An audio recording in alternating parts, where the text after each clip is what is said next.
This may look like the US Army is on the streets, but in fact these are militiamen with their own alarming agenda. We were witnesses to this extraordinary development, a major US city in the hands of self-confident and heavily armed militias, with police and civic leaders nowhere to be seen. It was a brazen show of strength with an unmistakable message that there are new sheriffs in town. Rioting and burning and looting is not going to answer that question. Angry Viking is a militia commander who told me he wants dialogue. And we're here just to protect the building.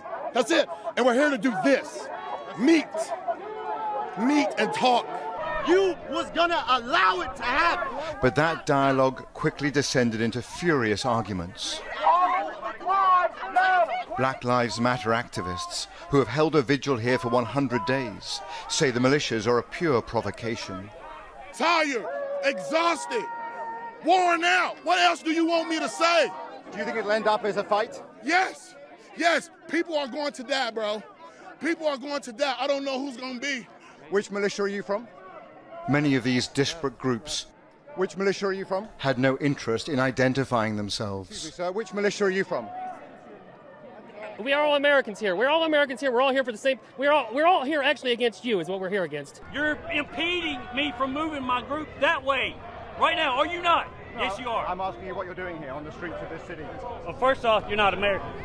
One of the most bizarre features here is this mosaic of different groups. We've got protesters, counter-protesters, we've got militias, we've got other armed groups who refuse to identify themselves. All of it is a recipe for confusion on the streets of Louisville and potentially for chaos.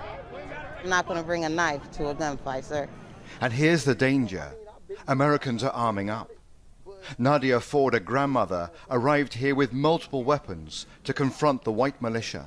We've tried peaceful for years upon years, and it has gotten us nowhere. They murder us for being peaceful. So only when we stand up do they maybe take us seriously. And that's what we're going to do. We're going to stand up against this hate in America.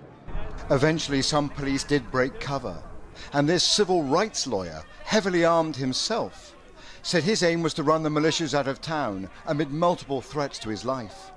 They've said they're going to blow out the back of my brains and they'll find out where I live, et cetera, et So cetera. where is America that a lawyer has to walk the streets with body armor, a pistol and a long arm? Thank you. Well, because I'm going to defend myself and I'm not going to be shot down in the streets.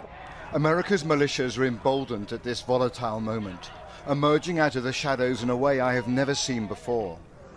When I move you to the street, you will load your weapon. A few miles up the road, we saw a whole new phenomenon. Y'all say you soldiers. An African-American militia with hundreds of troops.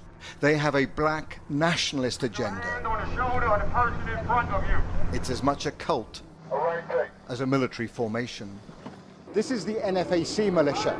It is well organized and quasi-military. It also proves a militia does not have to be white and right-wing. As hundreds of their armed followers marched through a residential suburb, I'll call in reinforcements. we glimpsed their mysterious leader. Known as Grandmaster Jay, he is a charismatic but enigmatic figure. Move!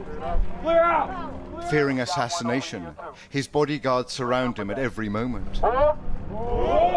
Jay's moving back, y'all. Jay's moving back. What is clear is that these militias have a new swagger.